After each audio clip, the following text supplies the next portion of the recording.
आज के वीडियो में हम लोग इंटेलिजेंस के बारे में पढ़ेंगे। सबसे पहले हम इंटेलिजेंस के मीनिंग को देखेंगे, फिर इसके डेफिनीशन को देखेंगे कि कुछ फेमस पर्सनालिटीज़ के द्वारा इसे किस तरीके से डिफ़ाइन किया गया है। उसके बाद हम इंटेलिजेंस के टाइप्स देखेंगे, जो बेसिकली इसके 3 टाइप्स होते हैं। इन तीनों टाइप्स के बारे में हम पढ़ेंगे। उसके बाद हम इंटेलिजेंस का जो कैरेक्टरिस्टिक्स है उसके बारे में पढ़ेंगे, और लास्ट में मेज़रमेंट ऑफ इंटेलिजेंस, जिसके लिए हम आईक्यू वर्ड का यूज़ करते हैं। तो आईक्यू को मेज़र करने का क्या फ़ॉर्मूला होता है, इसके बारे में पढ़ेंगे। तो चलो सबसे पहले इसके मीनिंग और डेफिनीशन को देख लेते हैं। तो यहाँ पे हमें सबसे पहले ये जानना होगा कि ये जो इंटेलिजेंस वर्ड है इसकी उत्पत्ति कहाँ से हुई है। तो देखो, जो ये हमारा इंटेलिजेंस वर्ड है वो एक लैटिन वर्ब इंटेलिगेयर, इसके द्वारा ओरिजिन हुआ है। और इसका मतलब क्या होता है, इंटेलिगेयर का मतलब होता है अंडरस्टैंडिंग। तो इंटेलिजेंस का मतलब कहीं ना कहीं अंडरस्टैंडिंग, यानी कि किसी चीज़ को समझने से रिलेटेड हो सकता है। तो एक नैरो मीनिंग आप यहाँ से समझ सकते हो कि इंटेलिजेंस का मीनिंग ये होना चाहिए, लेकिन एक्चुअल में इसका जो मीनिंग होता है वो थोड़ा ब्रॉड होता है। तो उसे यहाँ पे हम समझते हैं कि इंटेलिजेंस क्या है। तो देखो, it is the ability to acquire and apply knowledge, यानी कि किसी नॉलेज को एक्वायर करना और फिर उसे अप्लाई करने की जो एबिलिटी होती है किसी भी इंसान के अंदर, उसे हम इंटेलिजेंस कहते हैं। फॉर एग्ज़ाम्पल, अगर आपने स्कूल में एक नॉलेज सीखा, जैसे मान लो 2+2=4, यह आपने सीखा और इसे आप जा कर के मार्केट में अप्लाई करते हो। जैसे आपको 2-2 रुपये के 2 सामान खरीदने हैं, तो आपने बोला कि मुझे टोटल 2+2 यानी कि 4 रुपीज़ खर्च करने पड़ेंगे। तो यहाँ आपने क्या किया, इस नॉलेज को अप्लाई किया। तो नॉलेज को एक्वायर करना और फिर उसे अप्लाई करना, इसे ही हम कहते हैं इंटेलिजेंस। और देखो, यहाँ पे लिखा गया है कि जो success in school, colleges and other professions, social adjustment, इन सारी चीज़ों का कहीं ना कहीं इंटेलिजेंस के साथ डायरेक्ट रिलेशन होता है। यानी जो बंदा इंटेलिजेंट होगा, जो आसानी से नॉलेज को एक्वायर कर सकता है, उसे अप्लाई कर सकता है, तरह तरह के प्रॉब्लम्स को सॉल्व कर सकता है, वो इन सारे स्थान पे सक्सेसफुल होगा। तो इंटेलिजेंस का इससे डायरेक्ट रिलेशन है। तो यहाँ पे हम लोगों ने एक मीनिंग को समझा कि इंटेलिजेंस का मीनिंग क्या है। अब देखते हैं इसके डेफिनेशन को, जिसे कुछ फेमस साइकोलॉजिस्ट और पर्सनालिटीज़ के द्वारा दिया गया है। जैसे यहाँ पे थॉर्नडाइक का नाम दिया गया है, इनके बारे में आगे भी हमें पढ़ना है, तो ये नाम आपको याद होना चाहिए। तो इन्होंने इंटेलिजेंस को कैसे डिफ़ाइन किया है, इन्होंने कहा है कि it is the one's capacity to deal effectively with situations, यानी कि आप परिस्थितियों के अनुसार कैसे अपने आप को ढालते हो, उससे कैसे आप मुकाबला करते हो, वो है इंटेलिजेंस। और यहाँ पे देखो, जो सेकेंड डेफिनेशन यहाँ दिया गया है वो जीन पिगेट के द्वारा बताया गया है कि intelligence is the ability to adapt to one surroundings, यानी किसी भी व्यक्ति की उसके सराउंडिंग्स के साथ जो अडेप्ट करने की कैपेसिटी है, उसे ही हम इंटेलिजेंस कहते हैं। जैसे अगर कोई बंदा यहाँ पे है, वो एक इन्वायरमेंट में रहता है, उसे वहाँ से हटा करके किसी दूसरे इन्वायरमेंट में रख दिया जाता है, तो उसके साथ वो किस तरीके से अपने आप को ढालता है, वहाँ के रिसोर्सेज का यूज़ करके, वहाँ के जो टूल्स हैं, वहाँ के जो खाने पीने की वस्तुएं या जो भी सामान हैं, उनका यूज़ करके वो किस तरीके से अपने आप को उस सराउंडिंग में एडजस्ट कर पाता है, उसे इंटेलिजेंस कहा गया जीन पिगेट के द्वारा। यहाँ पे जो हमारा अगला डेफिनेशन है वो साइरल बर्ड के द्वारा कहा गया है। इन्होंने इंटेलिजेंस को डिफाइन किया कि intelligence is the capacity of flexible adjustment. तो किसी न किसी तरीके से आप कह सकते हो कि जो ये जीन पिगेट का डेफिनेशन था वो इससे रिलेटेड है, कि आप किस तरीके से एडजस्ट कर पाते हो, उसी से आपका इंटेलिजेंस के बारे में पता चलता है। तो ये हमारे पास 2-3 डेफिनेशंस हो गए, जिसमें से आपको कम से कम 2 डेफिनेशंस तो एग्ज़ाम में लिखने ही चाहिए। तो इनमें से आप किन्हीं भी 2 डेफिनेशंस को याद कर सकते हो और एग्ज़ाम में लिख सकते हो। यहाँ पे हम लोगों ने इसके मीनिंग और डेफिनेशन को समझ लिया, तो इसके बेसिस पे हम एक अच्छा सा कंक्लूज़न यहाँ लिख सकते हैं कि इंटेलिजेंस किसे कहेंगे। तो देखो, intelligence is defined as mental capability that involves the ability to reason, to plan, to solve problem, to think abstractly, to comprehend complex ideas, to learn quickly and to learn from experience। यानी इन सारे points को आप एक में पिरो सकते हो एक टर्म में, और उसे हम कहते हैं इंटेलिजेंस। तो यहाँ से हम लोगों ने इंटेलिजेंस का एक ब्रॉड मीनिंग निकाला, और आगे लिखा गया है कि it is not merely book learning और अ नैरो एकेडमिक स्किल। यानी इंटेलिजेंस का मतलब सिर्फ़ और सिर्फ बुकिश लर्निंग से और जो एकेडमिक्स स्किल हैं, यानी कि अगर कोई बच्चा क्लास में टॉप कर रहा है तो इसका मतलब ये नहीं है कि वही सबसे ज़्यादा इंटेलिजेंट है, क्योंकि इंटेलिजेंस का एक काफ़ी ब्रॉड मीनिंग होता है, इसके कई डायमेंशंस होते हैं। तो सिर्फ़ और सिर्फ बुक लर्निंग या एकेडमिक स्किल से इसे मेज़र नहीं किया जा सकता।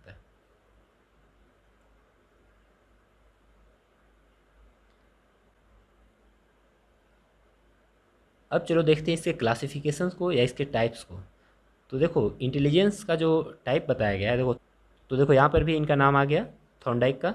तो इन्होंने इंटेलिजेंस को 3 टाइप्स में डिवाइड किया है, जिसमें से जो पहला टाइप है वो है कॉन्क्रीट इंटेलिजेंस। तो देखो जो टर्म हमारा है कॉन्क्रीट, इसी से आप समझ सकते हो कि ये एक तरह से कुछ ठोस, यानी जो इंटेलिजेंस का ठोस स्वरूप है, कॉन्क्रीट स्वरूप है, उसे हम कॉन्क्रीट इंटेलिजेंस कहते हैं। इसके बारे में यहाँ देखो बताया गया है कि it is the ability of an individual to comprehend actual situations and to react to them adequately. यानी अलग अलग सिचुएशन में जो रिएक्ट करने की क्षमता होती है वो कंक्रीट इंटेलिजेंस से आती है। और इसे याद करने के लिए देखो आप ये समझ सकते हो कि जो इंजीनियर्स होते हैं उन्हें अलग अलग सिचुएशन से डील करना होता है, जो मैकेनिक्स होते हैं या जो आर्किटेक्ट्स होते हैं जो बिल्डिंग्स वगैरह डिज़ाइन करते हैं, बनाते हैं, तो इन्हें आप कंक्रीट इंटेलिजेंस के साथ जोड़ करके देख सकते हो कि अगर आप इन फील्ड्स में सक्सेस करना चाहते हो तो आपके पास कंक्रीट इंटेलिजेंस होना ज़रूरी है। अब देखते हैं इसके अगले टाइप्स को। तो यहाँ पे देखो अब्स्ट्रैक्ट इंटेलिजेंस, जो दूसरा टाइप है इंटेलिजेंस का वो है अब्स्ट्रैक्ट इंटेलिजेंस। और ये एक प्रकार की एबिलिटी होती है जो वर्ड्स, नंबर्स, सिंबल्स इसके साथ डील करता है, इसके साथ आपका क्या रिस्पॉन्स है, इसे अब्स्ट्रैक्ट इंटेलिजेंस से मेज़र किया जा सकता है। तो आप समझ सकते हो कि जैसे मैथमेटिक्स हमारा सब्जेक्ट है, वहाँ पे हम नंबर्स, सिंबल्स के साथ खेलते हैं। तो अब्स्ट्रैक्ट इंटेलिजेंस की ज़रूरत है अगर आप मैथमेटिशियन, देखो अगर आप गुड टीचर बनना चाहते हो, लॉयर बनना चाहते हो, डॉक्टर, फिलोसफर, इन क्षेत्र में अगर आप सफल होना चाहते हो तो यहाँ पे अब्स्ट्रैक्ट इंटेलिजेंस की आवश्यकता पड़ती है। और जो हमारा यहाँ पे तीसरा टाइप है वो है सोशल इंटेलिजेंस। सोशल इंटेलिजेंस का मतलब होता है कि आप अलग अलग सोशल सिचुएशंस में किस तरीके से रिएक्ट करते हो, आप वहाँ पे कैसे अपने आप को एडजस्ट करते हो। तो इन सारी चीज़ों का संबंध यहाँ पे सोशल इंटेलिजेंस के साथ है। अगर आप में सोशल इंटेलिजेंस अच्छा है तो आप एक अच्छे लीडर बन सकते हो, आप मिनिस्टर्स, सोशल वर्कर, तो आप इन क्षेत्र में अच्छा कर सकते हो। यानी आप एक अच्छे लीडर बनने के लिए, अच्छे सोशल वर्कर बनने के लिए आप में सोशल इंटेलिजेंस का होना ज़रूरी है। क्योंकि यहाँ पे जो हमारा वर्ड है सोशल इंटेलिजेंस, वो हमारे सोसाइटी से जुड़ा हुआ है। आप किस तरीके से आप सोसाइटी में एडजस्ट कर रहे हो, उनके फीलिंग्स को समझ रहे हो, ये सारी चीज़ें सोशल इंटेलिजेंस से रिलेटेड हैं। और देखो हमें एक आगे टर्म पढ़ना है इमोशनल इंटेलिजेंस। तो इमोशनल इंटेलिजेंस जो होता है वो सोशल इंटेलिजेंस का ही एक पार्ट है। तो इसके बारे में जो हमारा अगला वीडियो आएगा उसमें मैं इस बारे में बात करूंगा कि इमोशनल इंटेलिजेंस क्या होता है, इसके क्या डेफिनेशंस हैं, कैसे कैलकुलेट करा जाता है, इसका क्या इंपॉर्टेंस है। इन सारी चीज़ों के बारे में हम अपने अगले वीडियो में बात करेंगे। अभी हम सिर्फ और सिर्फ इंटेलिजेंस में ही फोकस कर रहे हैं। तो ये हमारा थर्ड टाइप हो गया इंटेलिजेंस का, जो है सोशल इंटेलिजेंस। अब चलो देख लेते हैं कि इंटेलिजेंस के क्या क्या कैरेक्टरिस्टिक्स होते हैं।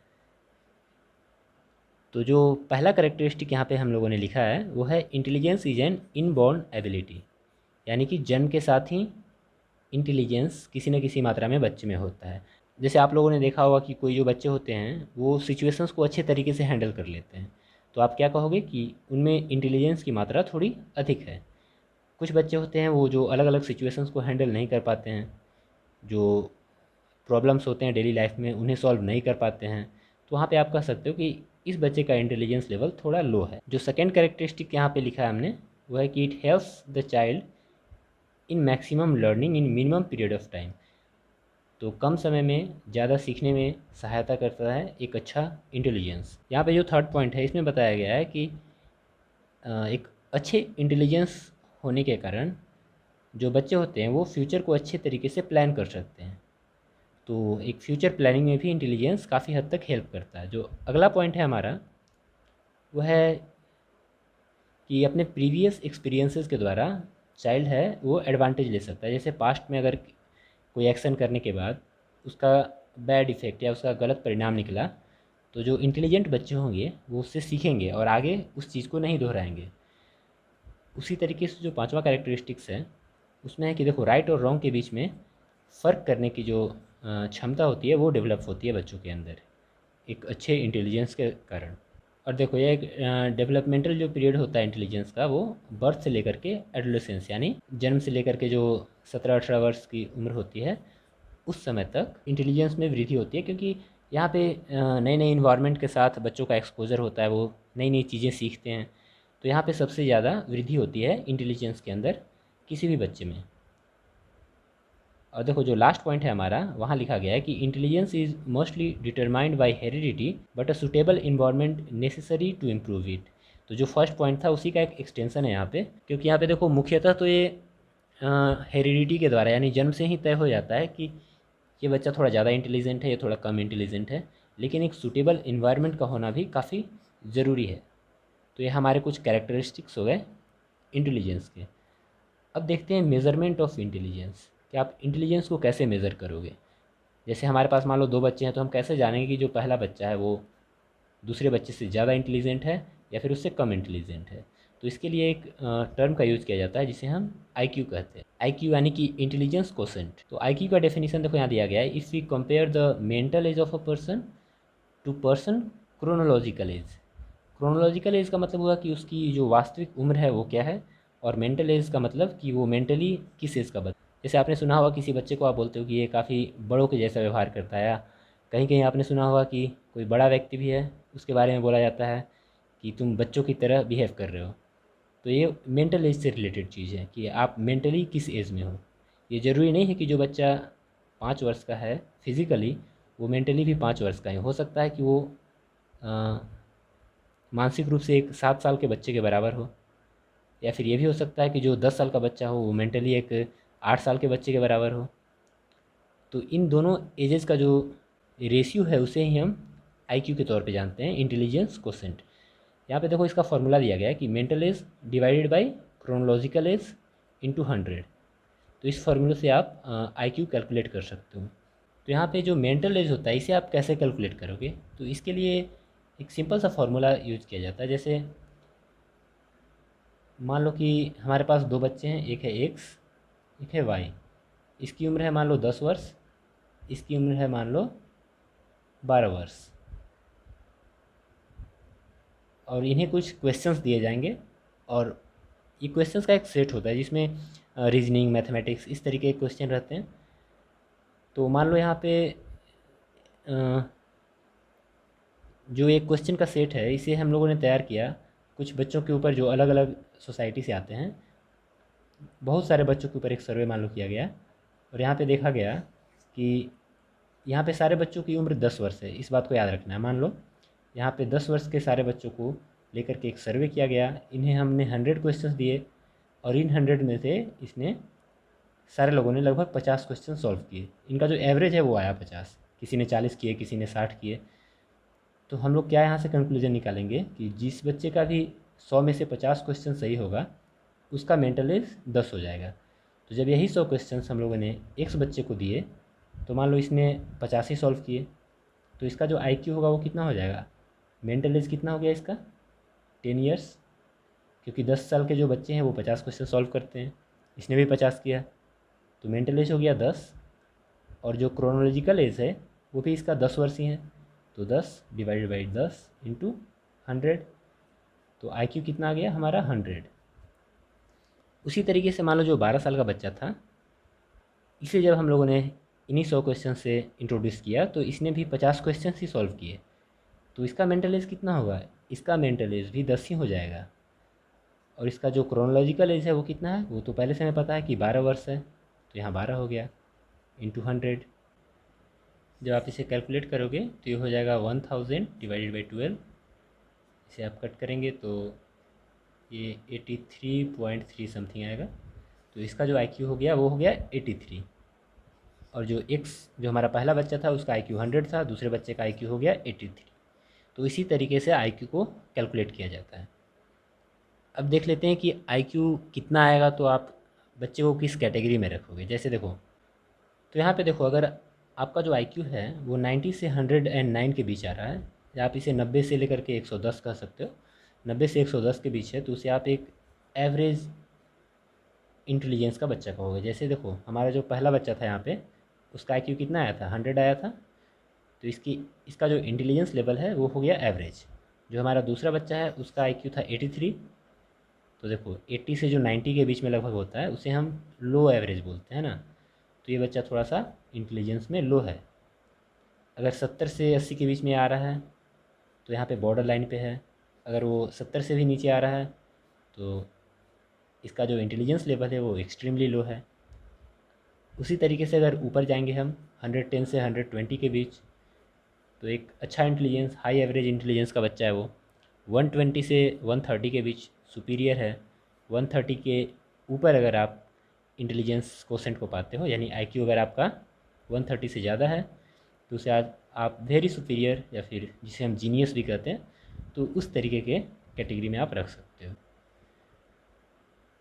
अब देख लेते हैं कि इसका जो डिस्ट्रीब्यूशन होता है वो किस तरीके से होता है। जैसे कितने परसेंट बच्चों में इंटेलिजेंस का लेवल एवरेज होगा, कितने परसेंट बच्चे जीनियस होंगे। तो देखो, जो मेजोरिटी ऑफ बच्चे होंगे यहाँ पे देखो, लगभग 35 यानी कि 70% बच्चे होते हैं वो एक 85 से 115 के, और काफ़ी कम बच्चे होते हैं जिनका आईक्यू 85 से 70 के बीच, लगभग देखो 13% है।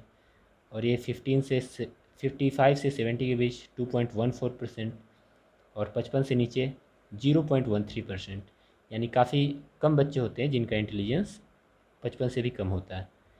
उसी तरीके से जो जीनियसेस होते हैं या जो सुपीरियर बच्चे होते हैं उनकी संख्या भी इसी तरीके से होती है। देखो यहाँ पे 0.13, यहाँ भी देखो 0.13, यहाँ 2.14, 2.14। तो एक इस तरीके का ग्राफ यहाँ पे आपके सामने आएगा। इसे आप एग्ज़ाम में अगर इंटेलिजेंस के बारे में कोई भी क्वेश्चन आता है तो आप इसे ड्रॉ करके अच्छे मार्क्स पा सकते हो, है ना। तो इसे ड्रॉ करना है कि किस तरीके से आईक्यू लेवल का डिस्ट्रीब्यूशन होता है पॉपुलेशन में। तो आज के वीडियो को यहीं हम समाप्त करते हैं। अगले वीडियो में हम इमोशनल इंटेलिजेंस के बारे में पढ़ेंगे, वो भी इसी टॉपिक से ही रिलेटेड है, इंटेलिजेंस से ही रिलेटेड है। तो मिलते हैं नेक्स्ट वीडियो में।